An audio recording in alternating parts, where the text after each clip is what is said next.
आता आपल्या आवडत्या मालिकेचे संपूर्ण भाग मालिका प्रसारित झाल्यानंतर लगेचच पाहू शकता फक्त सन नेक्स्ट वर. भारतातील प्रेक्षकांसाठी मोफत सेवा.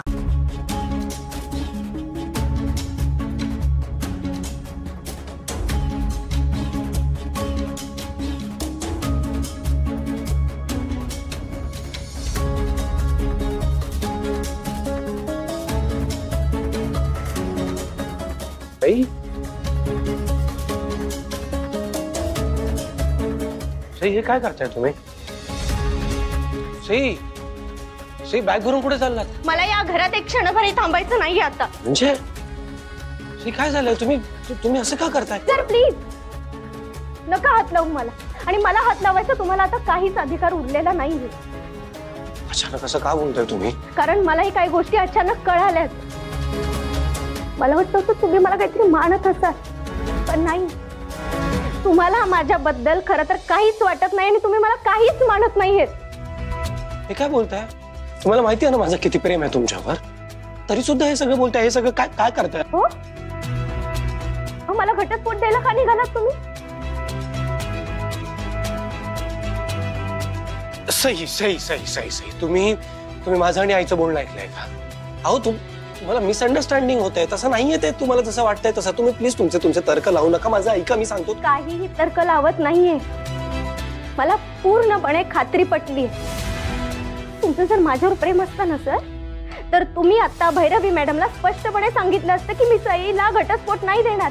पण तुम्ही काय म्हणालात की मला वेळ हवाय. याचा अर्थ काय निघतो सर की तुम्हाला घटस्फोट घ्यायचा आहे? You're right. नाही ऐका माझं. मी नाही सर, तुम्हाला सांगायची हिंमत होत नसेल ना घटस्फोट हवाय म्हणून. ठीक आहे, टेन्शन घेऊ नका. तुमचं टेन्शन मी हलकं करते. मी जातीय घर सोडून आता. काय बोलताय तुम्ही? अहो नाही, तुम्हाला गैरसमज होतोय. मला तुम्हाला माहिती आहे, मी तुमच्याशिवाय नाही राहू शकत.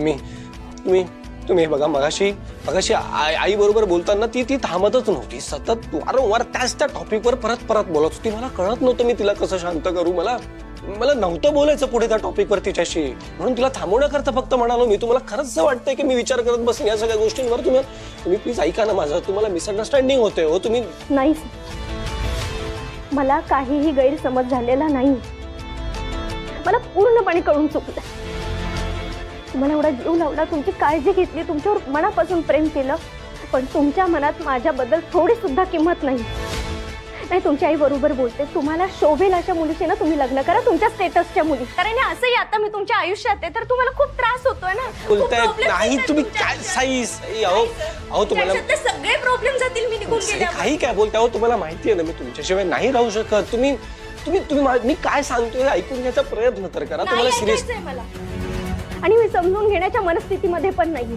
प्लीज मला जाऊ द्या. सई माझं ऐका प्लीज. माझा हात सोडा. नाही सई ऐका, मी तुम्हाला असं नाही जाऊ देऊ शकत. नाही सर, तुम्ही तुमच्या आईचं ऐका. नाही. हे काय बॅग घेऊन कुठे निघालीस तू? जानू अगं तू समजाव ना यांना. या घर सोडून असं बोलतायत अगं. काय ऐकते मी? सई तुला माहिती नाही बघ, रागाच्या भरात कुठलाही निर्णय घ्यायचा नसतो बाळा. आणि देवांसाठी सगळ्यात महत्वाची तू आहेस. त्याला गरज आहे तुझी बाळा. असं नाही करायचं. नाही आहे, त्यांना माझी गरज नाहीये. आणि त्यांच्यासाठी मी महत्वाची सुद्धा नाही. मी जर त्यांच्यासाठी महत्वाची असते ना, तर ते मला घटस्फोट द्यायला निघाले नसते. कायच जानू अगं माझं आणि आईचं बोलणं ऐकलंय त्यांनी, म्हणून ते असं सगळं बोलतात. मिसअंडरस्टँडिंग झाली आहे त्यांना समजाव ना. सई अहो थांबा. सई माझं ऐका, मी तुम्हाला असं नाही. सई माझं ऐका. सई जानू प्लीज त्यांना थांबव. प्लीज थांबव त्यांना. सई प्लीज थांबा. सई माझं ऐका. सई अहो तुम्हाला मिसअंडरस्टँडिंग होते. सई कसं समजावू यांना? सई अगं ऐक.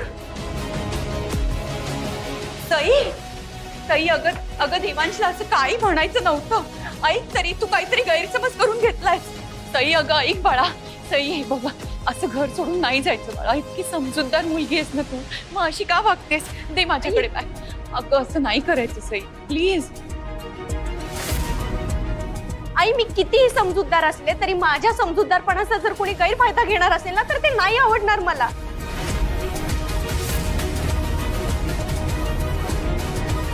आणि आणि प्लीज मी आता समजून घेण्याच्या मनस्थितीमध्ये नाही. प्लीज मला जाऊ दे. अगं नाही नाही नाही सई ऐक ना माझं, असं नाही वागायचं. तर काय काय चाललंय काय? आणि ही बॅग घेऊन कुठे चालली? अहो घर सोडून जायचं म्हणते सई. तिला असं वाटतं की देवांश तिला घटस्फोट देणार आहे. काय? हे नाही नाही सई, अगं देवांशच्या मनात देखील असं येणार नाही. नाही बाबा, मी माझ्या कानाने ऐकले. प्लीज मला आता नाही थांबायचं, मला जाऊ द्या. सई अगं असं काय करतेस तू? अगं हे तुझंच घर आहे आणि तू मला या घरात घेऊन आलीस ना ग. आता तूच हे घर सोडून जायचं म्हणतेस. प्लीज असं नको करूस ग.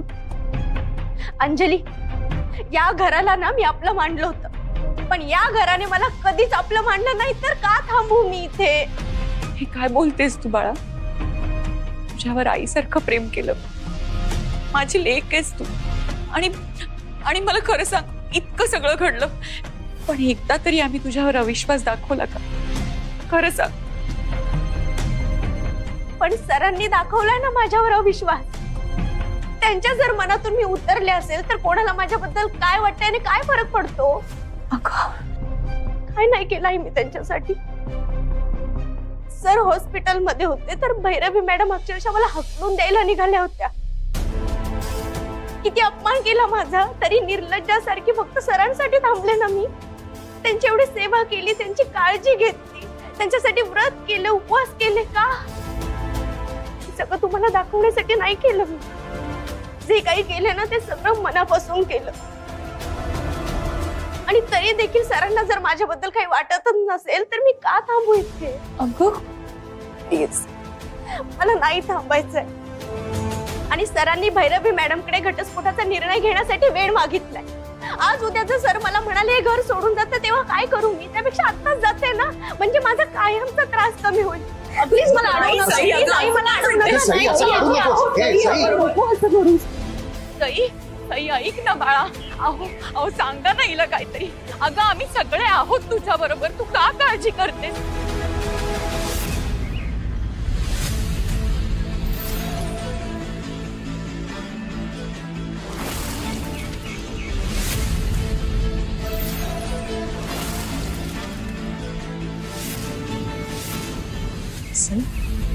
देवांशरावांची तब्येत कशी आता? अगं मी देवळात गेले होते ना, म्हटलं त्यांच्यासाठी अंगारा आणि प्रसाद घेऊन जावा.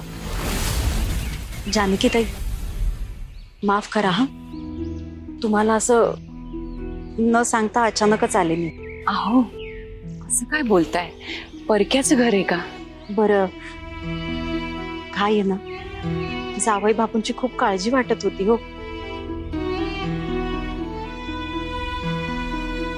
सई, आणि हे काय बॅग घेऊन कुठं निघालीस?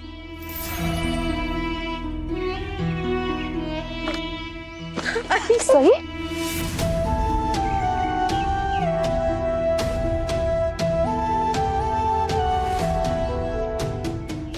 सई बाळा, सई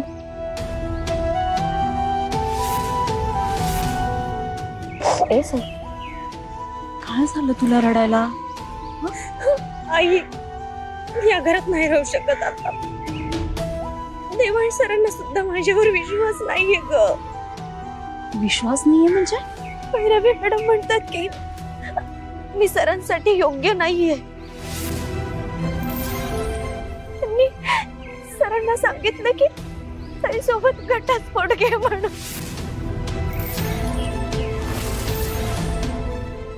आणि जावई बापू काय म्हणाले? ते म्हणाले की मला विचार करायला वेळ हवा. याचा अर्थ काय होतोय? की त्यांनाही माझ्यासोबत नाही राहायचंय. सई, आपण काढू तसा अर्थ नाही. जावई बापूंच्या मनात देखील असं काही नसणार आहे. मी माझ्या डोळ्यांनी बघितलंय. खूप प्रेम करतात ग तुझ्यावर. नाहीये, त्यांचं जर माझ्यावर प्रेम असतं ना तर ते माझ्या मागे खंबीरपणे उभे राहिले असते. पण त्यांनी भैरवी मॅडमकडे वेळ मागितलाय. अगं हे बघ, ते तुझ्या बाजूनी उभेही राहिले असते, पण तू त्यांची तब्येत बघतीयस ना, किती नाजूक झालीये ते.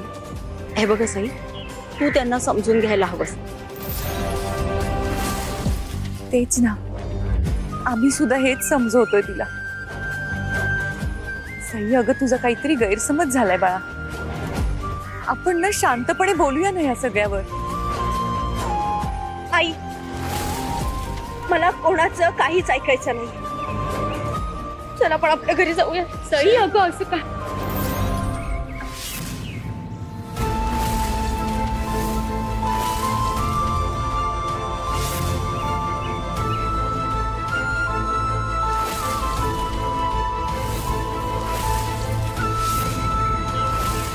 माझ्या समोर जी उभी आहे ती नक्की माझी सईच उभी आहे का?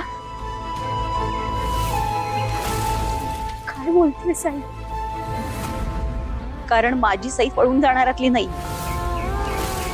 माझी सई निर्भीड आहे. अगं, मामी आपल्याला एवढा त्रास देत होती, पण कधी घर सोडायचा विचार नाही केलास तू. आणि आता हे तुझं हक्काचं घर. जरा काही वाद झाले की बॅग उचलून निघून चाललीस. सई, हे बघ, सासरचा उंबरठा हा असा एवढ्या तेवढ्या कारणावरनं सोडायचा नसतो.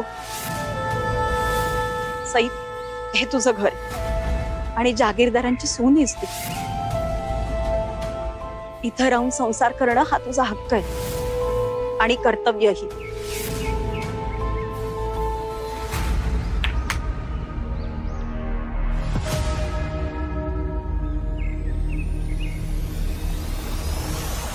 What a timing!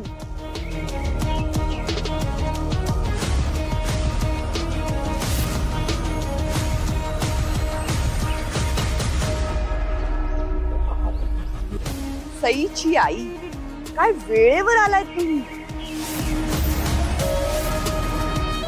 काय तुम्ही जर हिला घेऊन गेला नाहीत तर काही दिवसांनी आम्हालाच हिला घराबाहेर धक्के मारून हकलवावं लागेल.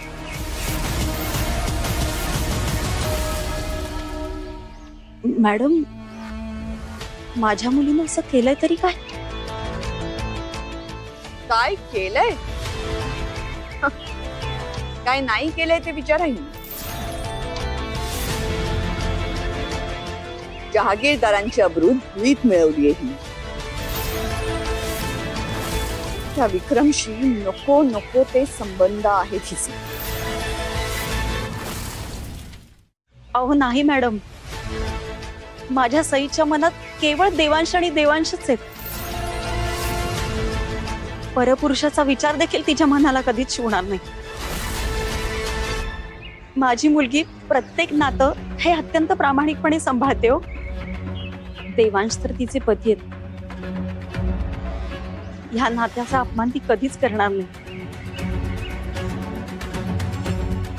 आणि राहिला प्रश्न त्या विक्रमचा. अहो मॅडम, आम्हाला सुरुवातीला तो माणूस खरंच साधा वाटला होता, पण फसवून त्यानं माझ्या मुलीशी मैत्री केली आणि ते गंभीर आजाराचं कारण दाखवून आमची सहानुभूती मिळवली हो. पण नंतर त्याचा डाव आम्ही बरोबर ओळखला. मॅडम, माझ्या मुलीला त्रास देण्यासाठी हे सगळं करतोय हो तो. या सगळ्याने तुमच्या सईला किती त्रास होतोय हे मला माहित नाही, पण एवढं मात्र नक्की की तुम्ही मायलेक मिळून काहीतरी नाटक करताय. आणि या गोष्टीवर माझा पूर्ण विश्वास आहे की तुम्हीच आम्हाला फसवताय. मला काय वाटतं ना, या सईचं त्या विक्रमशी आधी लग्न झालं होतं आणि आमची श्रीमंती बघितल्यानंतर हिची मती फिरली आणि फक्त पैशांसाठी हिने माझ्या मुलाशी लग्न केलं. अहो मॅडम, आई प्लीज. तू मॅडमला कितीही समजवलं ना तरी त्या नाही समजून घेणार आहे. त्यांना माझ्यावर विश्वास नाहीये. या आधी सुद्धा मी त्यांना खूप समजावून सांगितले, खूप प्रयत्न केले, पण त्यांना नाही समजून घ्यायचंय. म्हणून तर सांगते ना मी की माझं इथे राहणं ना आता असह्य झालंय. नाही राहायचंय मला इथे. सई थांब. हे बघ, ताईंचा नसेल तुझ्यावर विश्वास, पण आमचा तुझ्यावर पूर्ण विश्वास आहे. हे बघ बाळा, मी तुझ्या पुढे हात जोड. हे बघ, तडकाफडकी असा कुठलाही निर्णय घेऊ नकोस. आणि तू गेलीस तर मग माझ्या मुलाचं कसं होणार? प्लीज तुम्ही माझ्या पुढे हात नका जोड. मला माहिती आहे तुमचा माझ्यावर पूर्णपणे विश्वास आहे, पण मी ज्या माणसासाठी माझं घर सोडून आणली त्याच्या जर मनात माझ्याविषयी शंका असेल तर मी कशी राहू या घरात? मला नाही राहायचं इथे. मी नाही राहू शकत. प्लीज मला खरंच काही नाहीये. मी सांगते ना तुला. आईचं आपण इथून निघतोय आता. हे बघ, भैरवी मॅडमला मी जीवाच्या आकांताने समजून सांगितलं, पण त्या नाही ऐकत. मला नाही राहायचंय तर तू प्लीज चल.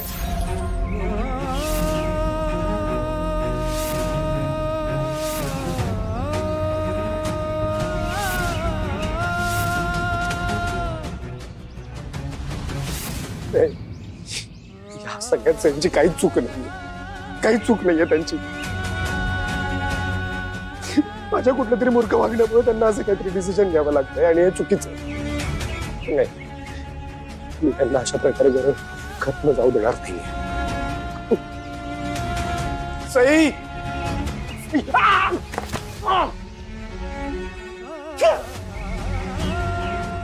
सई, सई,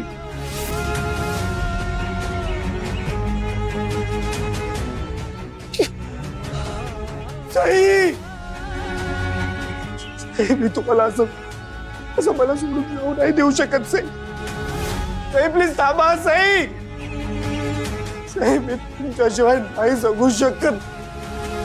सई,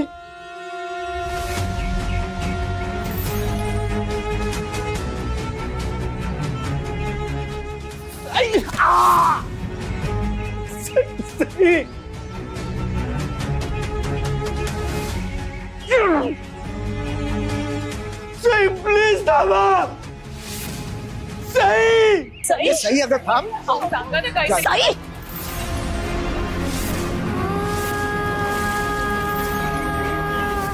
अगं तू हे सगळं रागाच्या भरात करतेस. तुला कळत नाहीये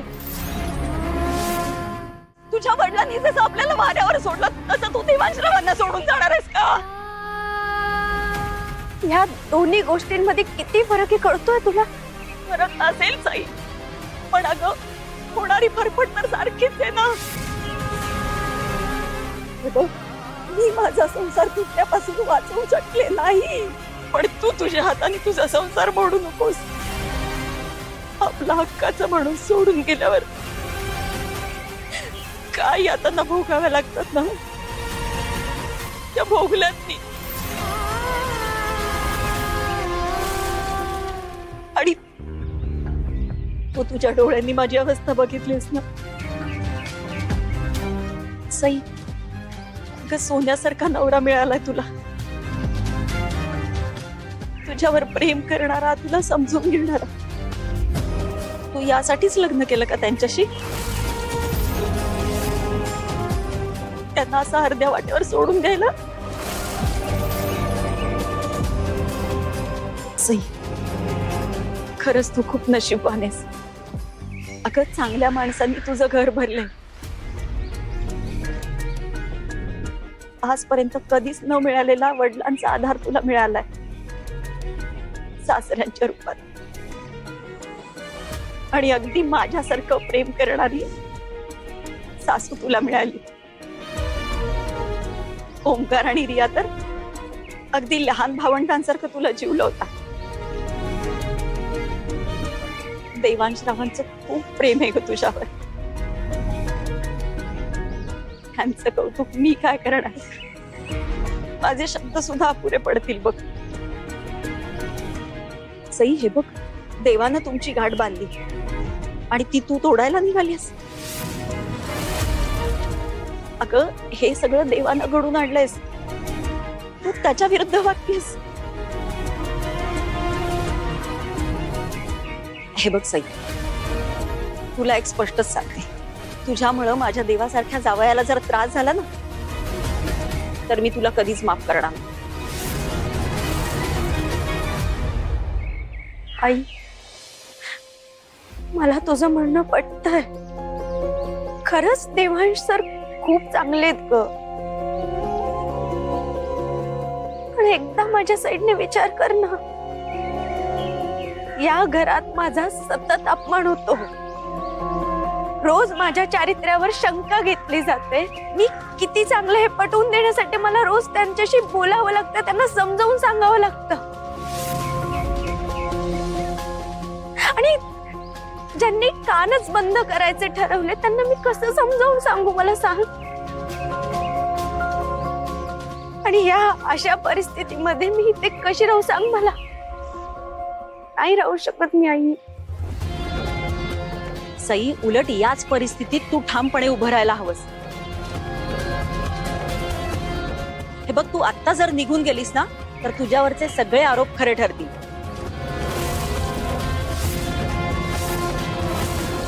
आणि तू पळून गेलीस असा याचा अर्थ होईल. आणि माझी मुलगी पळून जाणाऱ्यातली नाहीये, त्यामुळे तुझ्या पुढ्यात जे वाढून ठेवलंय त्याला धीरानं तोंड दे. आणि जोपर्यंत तुझ्यावर केलेले आरोप हे खोटेच सिद्ध करत नाहीस तोपर्यंत माहेरचे दरवाजे बंद असतील तुझ्यासाठी.